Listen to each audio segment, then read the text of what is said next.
Voy a intentar hacer una pequeña introducción de lo que son los factores que nos pueden influir en la aparición de las diarreas neonatales.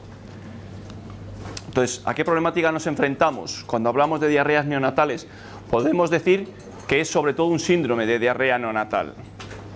Además, nos vamos a encontrar que la repercusión económica que tiene está basada principalmente en su elevada morbilidad y retrasos en el crecimiento. Hay casos que nos encontramos con alta mortalidad, pero son más raros. O sea, va ligada mucho a la morbilidad y a los retrasos en crecimiento.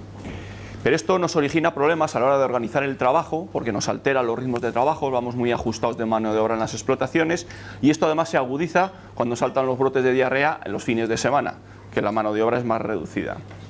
Por lo tanto, como van a influir muchos factores, el diagnóstico cada vez es más complejo.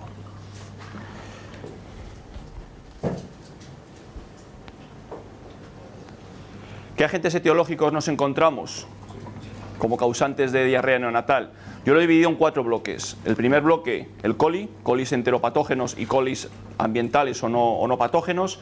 Tenemos por otro lado el bloque de los virus, el rotavirus, virus de la gastroenteritis transmisible y la diarrea epidémica, del cual no sabemos nada. Y por otro lado los Clostridium, Clostridium perfringens, Clostridium difficile y por último los cocidios. Son los 4 bloques que consideramos más importantes en diarreas neonatales. ¿Cuándo aparece cada uno de ellos? Pues la fase más frecuente de la que aparecen en primera semana de vida, los Clostridium y el coli, rotavirus más hacia segunda semana de vida, diarrea epidémica y gastroenteritis transmisible pueden aparecer durante toda la lactación, y los cocidios debemos prevenirlo primera semana porque su tendencia es aparecer hacia la segunda semana de vida. Un brote de diarrea epidémica, las clostridiosis, empezamos por el bloque de los Clostridium, nos van a causar, aparecen sobre todo en la lactación, elevada morbilidad, pérdidas de crecimiento, tanto pre como post-destete, y nos van a hacer más susceptibles frente a otras enfermedades en la lactación. Por un lado tenemos el Clostridium perfringens tipo C, es el que más se aísla a nivel de porcino, nos va a dar una enteritis necrótica, una diarrea roja, morbilidad alta, elevada mortalidad y heces con sangre y moco. Nos encontramos también el Clostridium perfringens tipo A, que aunque nos da una diarrea más insidiosa, pero sí que molesta en las explotaciones que se encuentra presente. ¿Dónde nos causan o qué es lo que origina el problema de los Clostridium? Son las toxinas que liberan, ya que van a originar un daño histopatológico en el intestino que va a hacer que se altere la función fisiológica y tenemos pérdidas de electrolitos y de fluidos, originando lo que vemos al final, que es la diarrea. ¿Cómo se diferencian los Clostridium? Pues por los tipos de toxinas que produce cada uno. El tipo A produce la toxina alfa, últimamente se ha descubierto la toxina beta 2, el B, la alfa, la beta y la epsilon, y el C, la alfa, la beta y la beta 2 también se ha descubierto, que está presente en los Clostridium tipo C. El D y el E son muy raros a nivel de porcino. Entonces, ¿qué es la toxina beta 2? La toxina beta 2 se descubre últimamente y se ha aislado de lechones que murieron por enterocolitis y también por enteritis necrótica, originada por el Clostridium perfringens tipo C. También se ha aislado en patógenos digestivos originados por el tipo A, y un estudio realizado en Holanda y Suiza, donde buscan la detección del gen de la toxina beta 2 del Clostridium perfringens, se ve que tiene una elevada prevalencia de la toxina en lechones con problemas digestivos. Y estos todos lechones fueron negativos a la toxina epsilon, con lo cual tiene mucha trascendencia el aislar la toxina beta 2. En esta tabla podemos ver, si algunos veis, que algunos lo vais a ver bastante mal, que de 44 lechones, 53% eran negativos a la toxina beta y sí positivos a la beta 2, mientras que un 17% eran positivos a la beta y a la beta 2. En Suiza el 68% eran positivos a la beta 2 y negativos a la beta, y el 22% positivos tanto a beta 2 como a la beta. Es decir, es una toxina a tener en cuenta, para no entrar más en machacar con la toxina esta. Entonces, ¿qué nos encontramos cuando tenemos un cuadro de enterotoxemia por Clostridium? Pues, diarreas de este tipo que todos habéis visto, hacemos necrosia, nos encontramos dos intestinos, que aunque aparentemente son diferentes, son problemas causados por Clostridium. Pasamos a la parte de coli. En el caso del coli, la pregunta es, ¿siempre que hay un coli vamos a tener diarrea? Pues no. Para que un coli desencadene diarrea per se, tiene que tener cuatro factores. En primer lugar, ser enteropatógeno, ser capaz de desencadenar el problema por sí solo. tener factores de adhesión para unirse a las vellosidades intestinales y ser capacidad de producir enterotoxinas. Pero nos encontramos también que a veces los colis no tienen algunos de estos factores, con lo cual necesitan de una serie de factores concomitantes que pueden ser o dependientes de la explotación o del animal. Son colis que muchas veces nos consideramos como colis ambientales, que están ahí, pero si no hay otro factor que ayuda a desencadenar la diarrea, no la van a desencadenar. Cae ese caso de diarrea. Entonces, dentro de los colis patógenos tenemos varios tipos, que se diferencian tanto por la edad de aparición, como por el tipo de toxina o factores de adhesión que tienen, y el tipo de diarrea que originan, diarrea neonatal, diarreas en lechones jóvenes. Diferenciamos la diarrea de los edemas, que viene originada por la sigatoxina principalmente, y a partir del destete más o menos empezamos a ver el F18, pero no es porque antes no lo haya, o no se ha conseguido aislar, sino porque el lechón antes de las 3 semanas no tiene receptores para el F18, por lo cual no es patógeno antes. Empezamos a verlo después, importante productor de sigatoxina. Una diarrea colibacilar.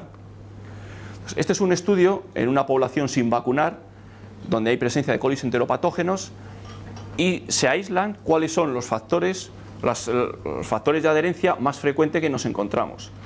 De 0 a 5 días nos encontramos tanto el K88 como el 987P, así como el K99, y que son los más frecuentes que aparecen durante toda la lactación.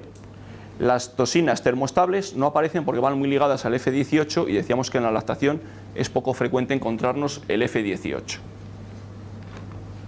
Entonces, existen 3 variantes antigénicas del K88. El K88AC, que es muy común, con una distribución mundial, el K88AB, que es menos frecuente, está más limitado a Europa, y el K88AD, que tiene muy pocos aislamientos reportados y además se considera que no es muy patógeno. Entonces, tanto el K88AB como el AC son enteropatógenos que cursan con una diarrea severa. ¿Qué ocurre con el K88AD? Fracasa normalmente al colonizar el intestino y no suele causar diarrea. En cuanto a las enterotoxinas que nos vamos a encontrar producidas por los colis, tenemos la toxina termolábil, termoestables, la sigatoxina ligada a enfermedad de los edemas y otra serie de enterotoxinas que se considera que no son patógenas, que no son capaces de producir una diarrea per se. La LT, la toxina termolábil, tiene gran peso molecular, la produce principalmente el F4, que es el K88, y esta sí que altera mucho la función fisiológica a nivel de las vellosidades. Es bastante problemática. Luego tenemos la termolábil, que es producida por el K88, pero que además también produce la termostable. Pero la termostable es menos problemática. El coli lo que va a hacer es producir poco daño a nivel de las células, porque sí se une a las vellosidades, y al unirse a las vellosidades producir las enterotoxinas. Estas enterotoxinas van a hacer que cambie la actividad fisiológica. Al cambiar la actividad fisiológica a nivel de las vellosidades, nos vamos a encontrar con una secreción de fluidos, que es lo que va a originar la diarrea. Y cuando tenemos una pérdida de masa corporal superior al 10%, al final nos vamos a encontrar con la muerte del lechón. Los colis pueden pasar a sangre provocando septicemias, porque veíamos antes que hay diferentes tipos de coli. Hay algunos colis que pasan a sangre y otros que no pasan a sangre, originando también la muerte. Entonces, cuando tenemos un proceso colibacilar, ¿cuál es el modo de acción? ¿Cuál es la patogenia? Vamos a tener el coli, penetra vía oral, se adhiere al intestino delgado, se multiplica la bacteria, se secretan toxinas bacterianas, que, como decíamos antes, hay un cambio en la función, en la fisiología, y se provoca diarrea, deshidratación y muerte. Pero, si después de la absorción del coli estamos con los lechones protegidos porque tenemos una buena inmunización vía madre, esta adhesión se va a frenar. Entonces lo que nos vamos a encontrar es que no se van a poder adherir a las vellosidades del intestino. Pero también nos podemos encontrar que ante una presión de infección muy fuerte, algún coli puede pasar y sí que se adhiere y se multiplica. Nosotros, gracias a la vacuna, al Porphyris coliclos, que defiende también frente a las toxinas, como es la termolábil, vamos a frenar esta secreción de las toxinas. Entonces frenamos primero la adhesión y si algún coli pasa, nosotros vamos a proteger también frente a la secreción de las toxinas. Entonces vamos a controlar la enfermedad. Esto es un esquema de lo que he venido contando hasta ahora. Entra el coli, se adhiere a las vellosidades, se libera la toxina termolábil. Al final lo que hacen es cambiar la función de absorción que tienen las vellosidades, la pasan a función secretora. perdiendo un montón de fluidos que desencadena la diarrea. ¿Qué medidas de control tenemos? Pues podemos trabajar con una inmunización pasiva vía vacunación, trabajar con feedback en caso de virus que no tenemos vacunas, caso de rotavirus, caso de la diarrea epidémica, se ha trabajado mucho con los feedback, todos sabéis en qué consisten y el riesgo que tiene también. Tratamiento es antibioterapia más rehidratación y el control de factores predisponentes. En el control de factores predisponentes es lo que vamos a intentar trabajar o lo que hemos venido a presentar ahora con la checklist. En cuanto al tratamiento antibiótico, hay que destacar que los colis tienen bastantes plásmidos. Al tener muchos plásmidos es fácil generar resistencias y nos encontramos que muchas de las cepas de coli son resistentes a bastantes antibióticos. En este estudio, si no lo veis bien, nos vamos a ver porcentaje de cepas de coli aisladas en este eje y aquí vamos a ver el número de familias al cual son resistentes. Familias antibióticas, no un solo antibiótico, sino familias. Entonces vemos que tenemos en torno a un 5% de las cepas que se aislaron que no son resistentes a ningún antibiótico, a ninguna familia de antibióticos, pero tenemos en torno a un 35% resistentes entre una y dos familias de antibióticos. Tenemos un 52-53% de las cepas que se aislaron resistentes entre 3 y 4 familias de antibióticos. Y por último, en torno a un 8% resistentes a 5 o 6 familias de antibióticos. Es decir, nos encontramos ante un patógeno muy resistente y que crea resistencias muy rápido. Por eso los tratamientos antibióticos que tenemos que hacer, hay que tener cuidado cómo los hacemos y asegurarnos o minimizar el riesgo de resistencias. Entonces, con esto, tener claro que el tratamiento antibiótico es una herramienta más, pero lo que tenemos que buscar es la prevención. Y para la prevención vamos a hablar algo del Porcellus coliclos, muchos de vosotros o casi todos ya lo conocéis. ¿Qué ocurre cuando vacunamos a las madres? ¿Qué ocurre en los lechones? Pues está claro, vacunamos a las madres, se producen picos de anticuerpos, estos picos de anticuerpos a nivel serológico pasan a calostro y vía calostro pasan al lechón. Y lo que hacen es proteger las vellosidades, como decíamos antes, para evitar los factores de adherencia del coli que no se unan a las vellosidades intestinales. Incluso si alguno pasa, con nuestra vacuna, controlar la secreción de enterotoxinas. Porcellus coliclos tiene como ayudante Diluvat forte. Los antígenos frente a coli que tenemos son las adhesinas fímbricas, el F4AB, que es el K88AB, el F4AC, K88AC, el F5, que es el K99, el F6, el 987P. Como veíais antes, cuando veíamos el gráfico donde aparecían los principales factores de adherencia aislados en granjas donde no se vacunaba, son estos, lo cual vamos a proteger frente a todos ellos. Pero además tenemos el tozoide de la toxina termolábil, que nos va a proteger de la liberación de las endotoxinas. Y en cuanto al Clostridium perfringens, tiene el Clostridium perfringens tipo C, la cepa 578, con lo cual vamos a tener liberación de toxina alfa y toxina beta, seguro, porque es un Clostridium tipo C, y además la vamos a cuantificar su potencia por el tozoide beta. Pero se sabe que además protege frente a la toxina a la beta 2, cual de una forma indirecta nos vamos a encontrar que estamos protegiendo también frente al tipo A, porque tenía la toxina alfa y la beta 2. Entonces, de forma indirecta se ha visto también en pruebas, granjas que solamente tenían el Clostridium tipo A, vacunando con coliclos, estamos frenando y controlando la mortalidad en lactación.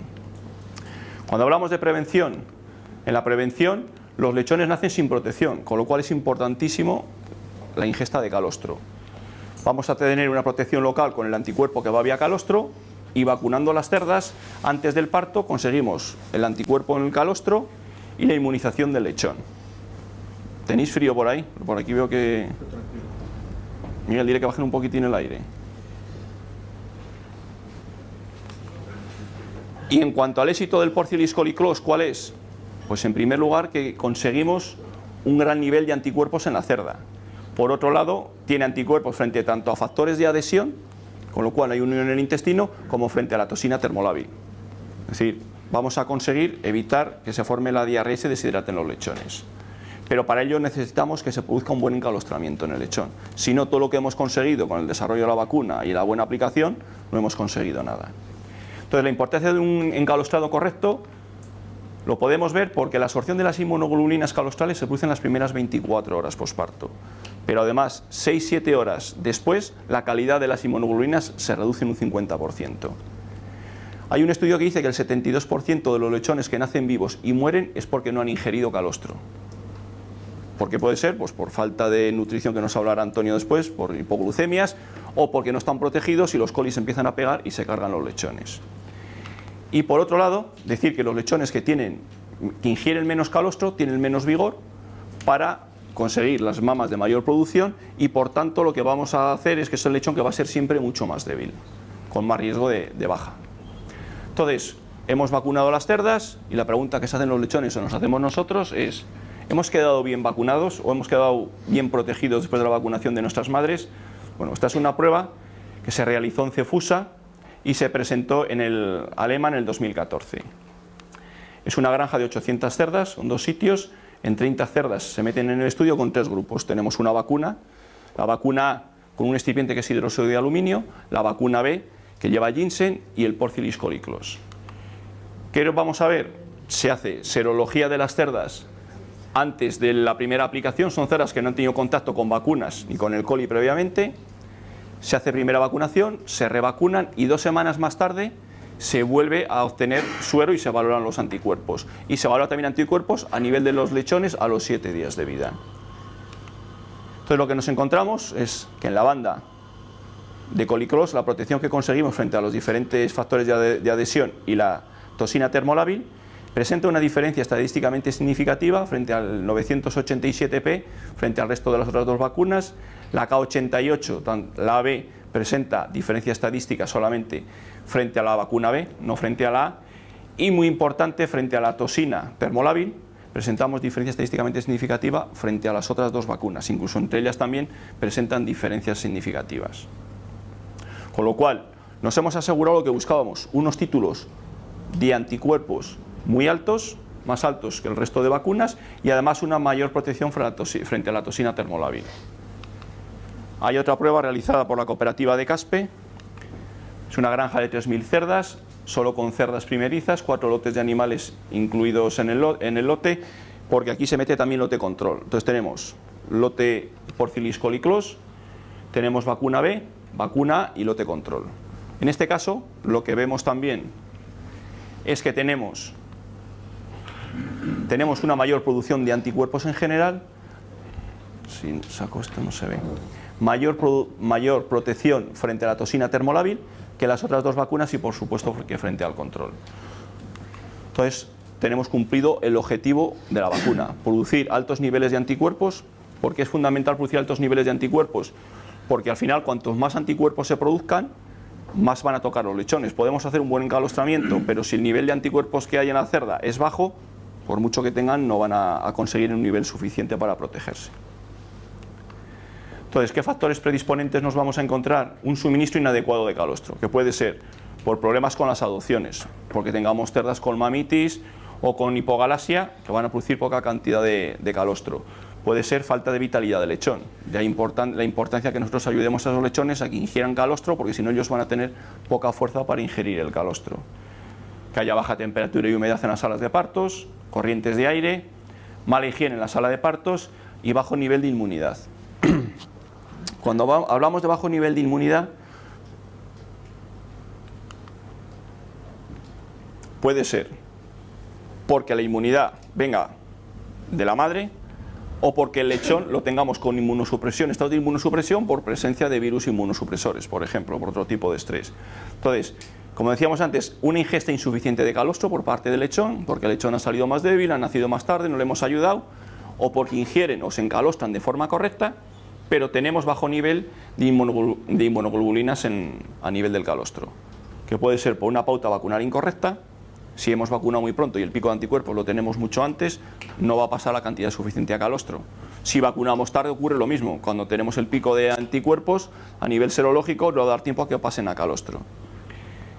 Y puede ser también que las vacunas que hemos visto antes, por ejemplo, tengan una mayor producción de anticuerpos en general. Son vacunas que posiblemente hace años la cantidad de anticuerpos que producían en una cerda fueran suficientes, pero se han incrementado mucho el número de lechones nacidos vivos en las camadas, con lo cual si tienen que diluir o dividir el mismo número de anticuerpos entre más lechones, tocan a menos.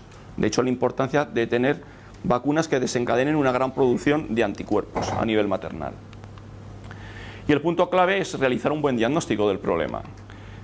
Pues coger las heces, como todos sabéis, directamente del recto, no coger del suelo, como ha llegado algunas veces heces cogidas del suelo para hacer un estudio a nivel de laboratorio, y realizar un estudio entérico lo más completo posible. Es decir, hacer un estudio microbiológico con su antibiograma, tipificar por PCR el coli y las toxinas del Clostridium, mirar rotavirus, diarrea epidémica porcina. Rotavirus se mira siempre por ELISA, estudiar las lesiones a nivel anatomopatológico y el estudio parasitario también. A veces pensamos que puede ser una bacteria y es un tema de parásitos. Entonces, esto es como nosotros trabajamos a nivel de la UAB. Por un lado se valora los factores de adhesión de los colis, por otro lado las enterotoxinas que producen y finalmente las toxinas producidas por los Clostridium. Tenemos que descartar siempre, principalmente, el rotavirus, que nos lo encontramos presente en varias explotaciones. Entonces, si tenemos el rotavirus, pues no vamos a conseguir un buen efecto de las vacunas de coli y de Clostridium. Hacemos un antibiograma, vemos que hay sensibilidad a pocos antibióticos, como decíamos antes. Los colis son muy resistentes a los antibióticos. Incluso decía Jorge Blanco de la Universidad de Lugo que él ya se encontraba y que vería en el futuro gente que iba a morir mucho por coli por no poder responder a ningún antibiótico. Si yo me encuentro análisis a nivel hospitalario de colis que no conseguimos eliminar con ningún tipo de antibiótico, y esto va a ir cogiendo más fuerza. Entonces, ¿qué es lo que vemos? Que tenemos colis, que tenemos que saber si son enteropatógenos. Entonces, en estos análisis muchas veces nos encontramos, hemos mandado a veces y no encontramos ninguna toxina que esté provocando el coli, que digamos, esta toxina es la que me está matando los lechones. En este caso, en este análisis, estas toxinas, las EAST1, se consideran que no son muy patógenas, con lo cual no puede ser un problema solo originado por el coli, pero sí tenemos rotavirus, entonces nos va a ayudar. Y tenemos la toxina, la beta-2 y la toxina alfa, con lo cual posiblemente tengamos también un Clostridium tipo A. Y dicho esto, hay un estudio presentado en el SPHM del 2013 donde se ve los factores de virulencia de colis aislados. Y aquí es muy interesante fijaros que de todos estos factores de virulencia de los que hemos estado hablando, los porcentajes de todos los aislados no son excesivamente grandes. Toxina termolábil un 1,3%, la termostable 21-16%, pero sí nos vamos a encontrar en muchos de ellos la toxina esta que decíamos que no es muy patógena. Es decir, aislamos muchos colis que no son patógenos. Entonces tenemos que buscar otra serie de factores, pero son colis que no son patógenos per se, pero ayudado de otros factores pueden llegar a ser patógenos, como vamos a ir viendo. Entonces, para eso hemos desarrollado la nueva herramienta, la checklist, que esto nos va a permitir pues repasar todos esos puntos que normalmente nos dejamos alguno en el tintero y que nos van a ayudar a buscar esos factores que hacen que esos colis, que no son muy patógenos, empiecen a producir diarrea. En esta checklist, creo que vamos a revisar, la vamos a dividir en 5 grandes grupos. Vamos a ver el ambiente, vamos a ver el manejo, la nutrición, de la cual nos va a hablar Antonio, la sanidad y la anamnesis.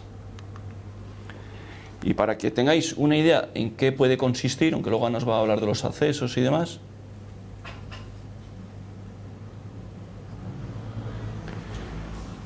lo vamos a tener disponible en los diferentes dispositivos y que podemos poder hacer este informe vía online. Pero si vamos a algunas granjas que no tenemos la herramienta disponible, podemos llevar el informe impreso, como sería este caso, y vamos marcando las diferentes casillas y luego cuando lleguemos pasarlo al ordenador y enviarlo.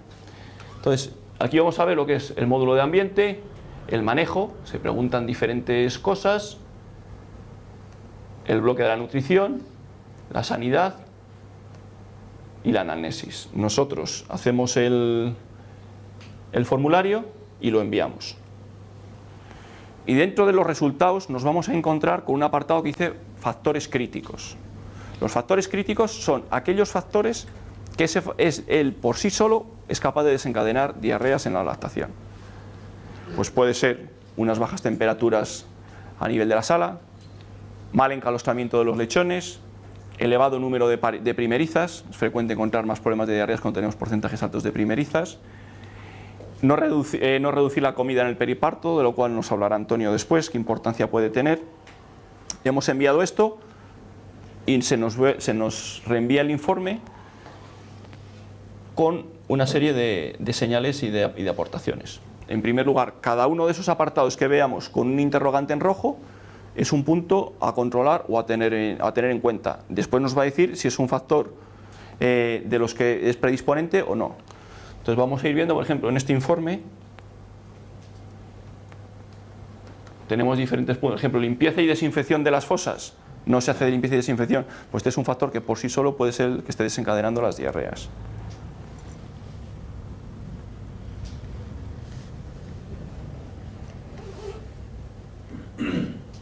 Censo estable de reproductoras por ciclos. Un mayor un 20% de porcentaje de primerizas, pues también nos puede influir en que tengamos presencia de diarreas. En cuanto a la nutrición, no voy a parar mucho. La sanidad, granja positiva estable a PIRS, no. Pues entonces, si no está estable a PIRS, vamos a tener seguro problemas de diarreas en lactación. Ya con eso puede ser suficiente. La análisis que habíamos introducido nosotros. Y aquí nos da los resultados. Nos hace primero una evaluación por cada uno de los bloques que hemos estado introduciendo. Nos va a hablar del ambiente. Dice que el riesgo del manejo del ambiente tiene un riesgo medio. Tenemos un riesgo muy alto en cuanto a manejo, nutrición riesgo medio y sanidad medio también.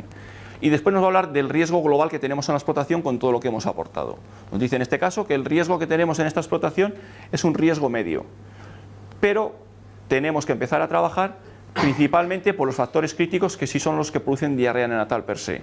Y en este caso pues nos encontrábamos las placas de calefacción de paridera menor a 30 grados, las pautas de encalosтрamiento correcto no, con lo cual veíamos que son unos factores predisponentes, reducción del consumo del pienso antes del parto no, con lo cual es otro factor que nos puede desencadenar diarrea. ¿Por qué? Pues Antonio nos contará algo del tema. Entonces, bueno, hemos hecho el informe, tenemos los resultados y ¿cómo debemos actuar? Pues tenemos que empezar actuando principalmente por los bloques donde tenemos un riesgo alto. Pues pasaremos a los de riesgo medio y después a los de riesgo bajo, pues no deberíamos más que tenerlo más o menos controlado. Y para ello tenemos aquí los puntos iniciales para empezar a trabajar. Este es otro informe diferente donde el principal problema es la nutrición. Después pasaríamos al tema de sanidad. Y el ambiente y el manejo, pues podemos considerar que hacer un manejo y un ambiente correcto. Entonces trabajaríamos la nutrición y después la sanidad. Entonces, para ir rematando, en cuanto a conclusiones, deciros que el control de la diarrea neonatal pasa por una correcta inmunización, protección inmunológica a través de las madres. La clave es inducir un nivel elevado y homogéneo de anticuerpos para conseguir una cantidad mínima y protectiva en los lechones. Por decir lo mismo, hay que tener en cuenta que el número de lechones de las camadas se ha incrementado, con lo cual tenemos que intentar que las terras produzcan un nivel de anticuerpos superior a lo que estábamos acostumbrados, para que a todos lleguen unos niveles que sean capaces de proteger a los lechones y que pase el menor número de colis a adherirse a las vellosidades. Que hay otros factores desencadenantes de la diarrea neonatal que no son patógenos, pero que tenemos que tener en cuenta. Y para ello nos va a ser muy útil la checklist, porque seguro que todos llegáis a la explotación, empecéis a revisar pues las ventanas, las corrientes, pero de esta forma no se nos va a escapar nada. Tenemos aquí todo recogido. Y por otro lado, el uso de la checklist nos permite que no fallemos en ninguno de los puntos. Además nos lo van a decir, mira, pues en este punto has fallado, revísalo. Y todo eso os lo va a reenviar otra vez la checklist. Y bueno, por mi parte, salvo que tengáis alguna pregunta, pues muchas gracias y le voy a dar paso a Antonio, porque yo creo que tiene para contarnos bastantes cosas y poder mejorar el manejo en las explotaciones en cuanto a nutrición se refiere. Si hay alguna pregunta.